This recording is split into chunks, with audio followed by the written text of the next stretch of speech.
Hello and welcome to episode 136 on From Impossible to Inevitable. I am your host, Megan Bauer. Thank you so much for joining me today and pushing play on today's episode. Today, I am going to continue chatting with you about visions. In episode 134, we talked about visions and what they are and how we're already following a vision, whether or not we realize it. And the important thing is to be intentional about what you're creating, to make deliberate choices. And so let's say you spent the last week journaling on what your vision is, what you'd really want to create. If anything were possible, if the world was open to you, if you had all the options, what would you create? What's likely going to happen next is your brain is going to jump in with all of these fears and all of these doubts and evidence, past evidence of why this is unavailable to you, past evidence of why you can't have this, why you can't live this, why you can't be this. And it's going to give you all of these fears. It's going to give you all of these doubts, and that's going to suck. It really does suck. And the reason this happens is because when you're creating something different, your vision is obviously not your current experience. Now, I'm not saying that you have to have a drastic difference between where you are now and the vision that you're creating. Maybe it is drastic, maybe it's not, but you're creating something different, and this is automatically going to introduce some fear and some doubt. So this could be as simple as, okay, we've got a section in our backyard that really could use some landscaping. It's a raised bed, and we've got a few things there, but really not much. It's mostly dirt and sometimes mostly weeds. So there's not much there. Okay, so obviously we've got this stretch of land that we can create anything out of. We can do whatever we want with it. So we decide, okay, let's pretty this up. Let's do something here. And so we go to the nursery. We go try to figure out what we're going to do there. And then here's where all of it comes up. We're like, oh, I don't want to make the wrong choice. Like, what if it's too much sun for this plant? Or what if these don't look good together? Or what if I don't actually like this plant? What if we put this in here and it smells bad? What if I put it in wrong and it dies? Like all of these, like, what if it doesn't look good together? What if we buy too much? What if we don't buy enough? What if blah, blah, blah. What if? Like, do you feel how like tense that is? And that's just talking about some silly landscaping, because at the end of the day, if you back up, if you're like the third person and you're just like, okay, wait, hold on. Like, let's make intelligent choices. Let's make the best choices we can with the information we have. And if it doesn't work out, if it dies, if you don't like it, you can rip it up and put something else in. It's not a big deal. Chill out, right? Because at the end of the day, we're just talking about plants, right? So it can be that simple. And all of these fears and doubts come up and they're just like, making you crazy. Now, of course, an experienced gardener is going to see a place like that. Like if we hired a landscaper, they would be like, okay, well, this is what I recommend. This is what I do, blah, blah, blah, because they have experience. They're not out of their comfort zone. They are totally in their comfort zone. They've done this before. They've done it 1,000 times. They know what it is that they're doing, and they can act confidently from that place. But before we have the experience, before we can act confidently from that place, we are creating something new. We are creating something different, and that is going to raise fears. It's going to raise doubts.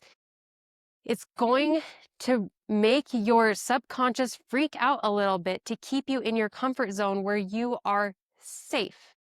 And, safe in air quotes, because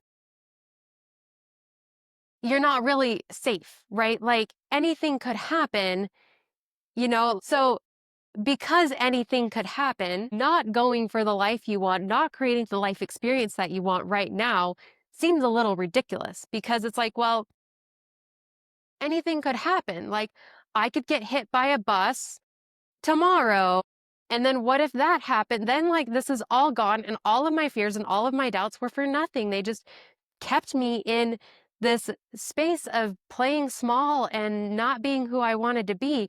So what if I stepped out of that comfort zone and at least went for it? And then if I got hit by a bus, it's like, well, I did my best with the time I had and whatever, like I went for it. I really put myself out there. I really strived for for what I wanted because anything could happen, right? So that whole idea of safe is an illusion anyway. So you really might as well use your finite time here on this planet creating what it is that you want to create. So first of all of these fears and these doubts and all of that's going to come up, and that stops people. That stops people right there because they take it as the truth with a capital T. Now, I do believe in ultimate truths, and I do believe that the ultimate truths are there's a few of them. There's a few ultimate truths. There's not as many ultimate truths as we think, especially when it comes to our lives and our potentials and who we can be and what we can create in this world. I think all of those are lowercase truths. They're just the truths that we are living into in that moment. They're just that. For a long, long time, and by for a long, long time, I mean for my entire life up until last summer, my personal truth was that I was not a morning person.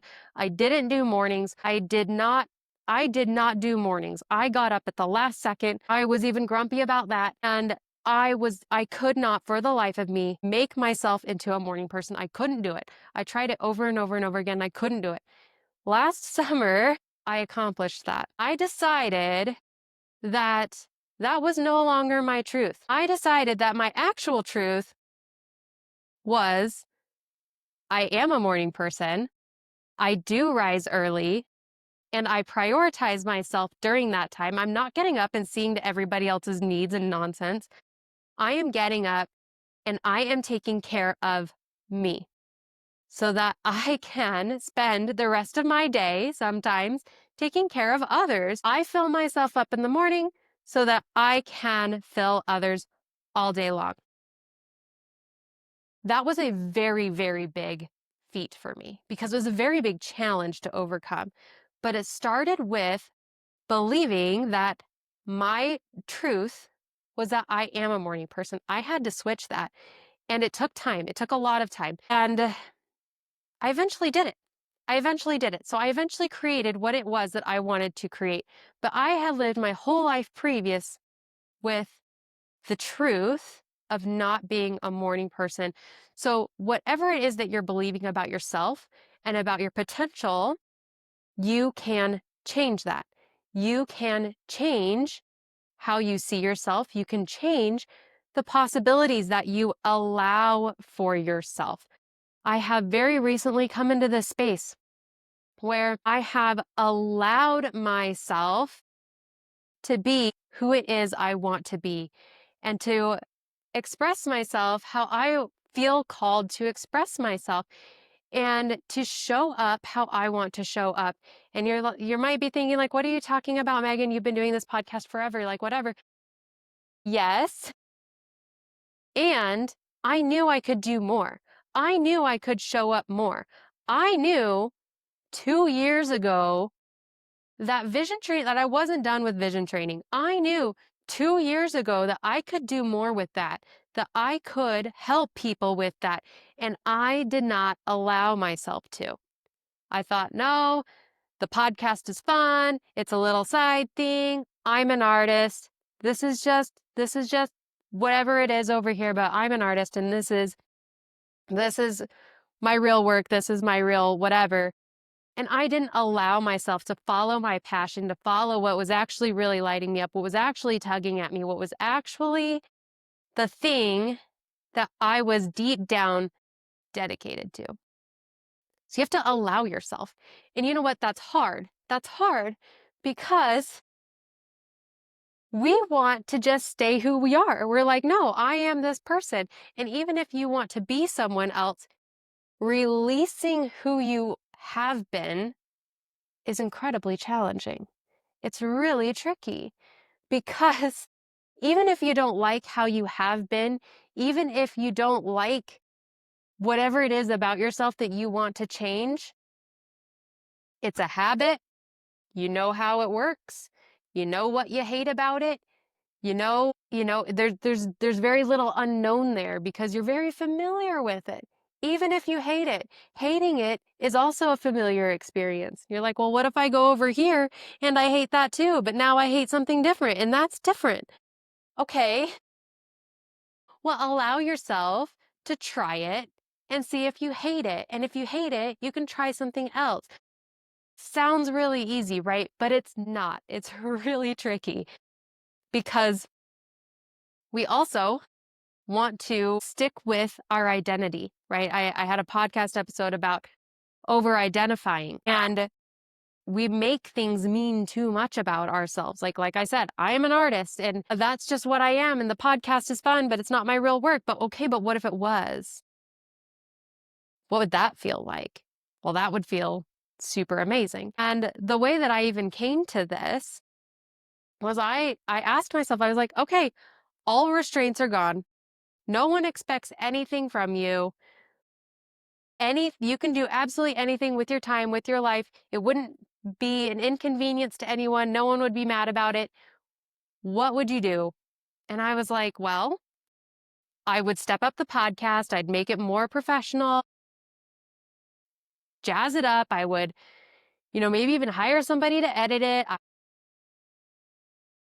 I'd run workshops and I'd do coaching and all of this was just like this revelation of like, okay, well, what are you waiting for? What are you waiting for? And I was like, well, that's really interesting. I have no idea.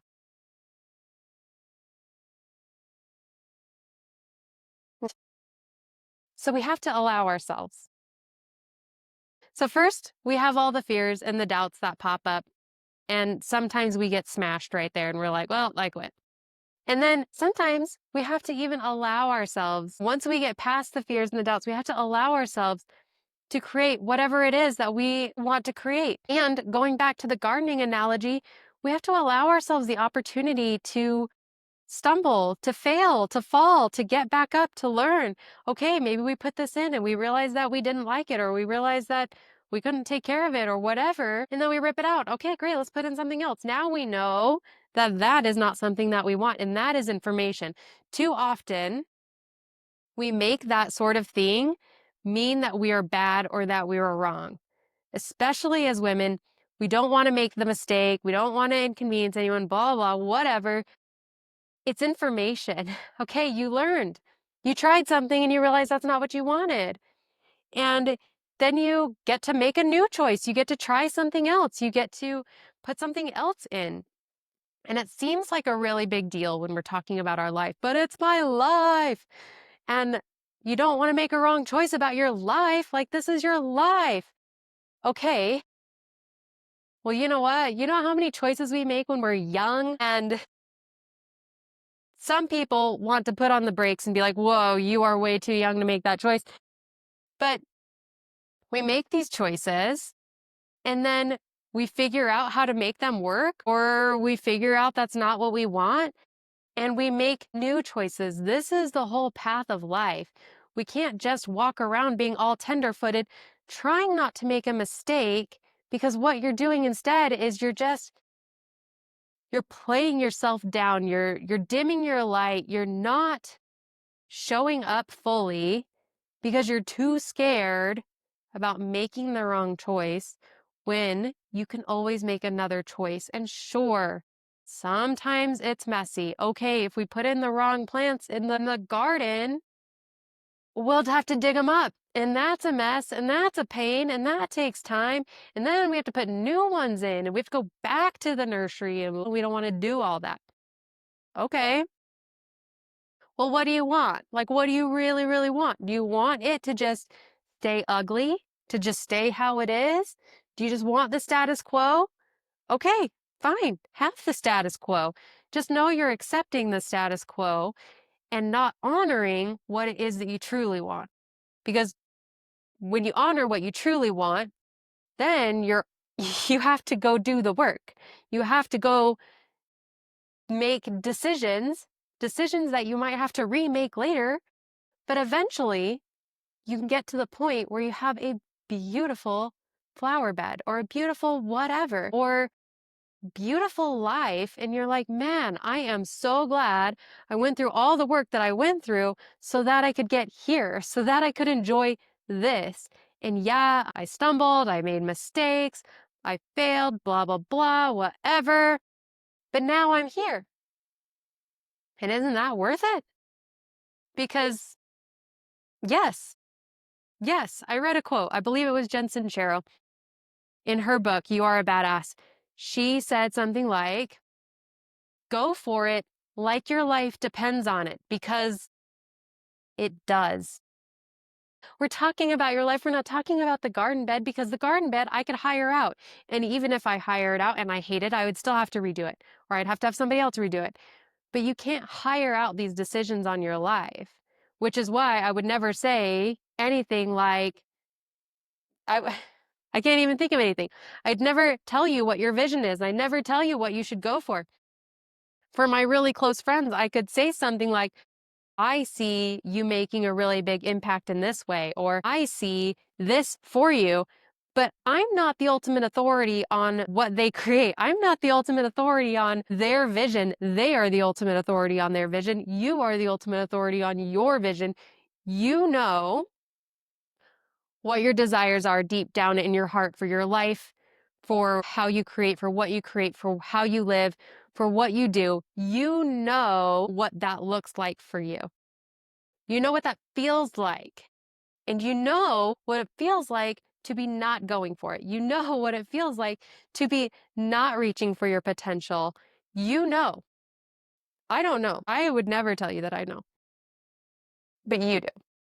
And maybe the information you have right now is, I'm not sure what I want to create, but I know it ain't this. And then you get to go discover what that is. You get to go try stuff. And maybe everything you try will fit into the category of no thanks, but maybe you'll find something. Maybe you'll find a spark of something that is like, yes, yes, yes, please.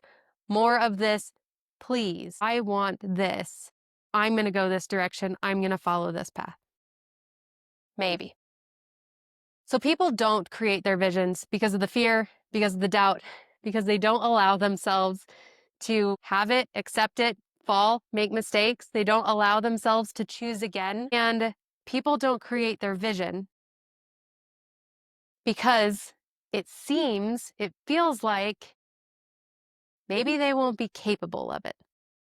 And this is a form of the fear. It is a form of the doubt, but it's a really personal one, because when we feel that, when that is what we are feeling, we are connecting ourselves, our identity, with the possibility of failure. I shared a little bit about Walt Disney in the last episode, episode 134. That man was fired for a quote unquote lack of creativity. He failed. He filed bankruptcy. Like he had a lot of struggles that he didn't let mean anything about him or his vision. They were just struggles to work through. They were just obstacles on his path to realizing his vision. You'll have obstacles on your path to realizing your vision. And those obstacles don't mean anything about you. Those obstacles are just things to work through. They're just hurdles. They're just part of the journey. The obstacles don't necessarily mean stop. The obstacles mean keep going. We just want to see what you're made of. Like, let's go. How are you going to show up? How are you going to deal with this? So there's lots of things that stop people. I don't want it to stop you, because I believe deep, deep down, I believe with my whole heart that everybody is here for an incredible, magnificent purpose. Now, this doesn't necessarily mean a big, grand public life. It can mean being an incredible neighbor. It can mean being an incredible homeschool mom who also helps other homeschool moms just by being the amazing light that she is. It can mean whatever it means. But the point is that you living out your vision will make you into a beacon of light that will shine on others and impact them in a beautiful and positive way. So I will extend an invitation to you. Again, if you're not on my email list, please get on my email list. If you haven't gotten an email from me every single Wednesday for the entire year, you are not on my email list. Please click the link in the show notes to get on my email list so you can be notified about the details for my workshop and for the details for my coaching to help bring this vision of living your life of bold delight to life. I am so excited about it. I am so excited to guide you through this process of defining your vision, to working through all of the crap that's going to come up after the vision is defined, and then really figuring out the steps of bringing that to reality. So it doesn't just remain some amorphous vision. You want to live it. That's the point. That's why we do it. You want to bring it into your reality. You want to live this way. So let's make that happen. So please get on my email list so that I can tell you all of the details, because as of yet, they are not solidified. But if you're on my email list, I will tell you the moment they are live. I send you all of my love. Until next time, bye for now.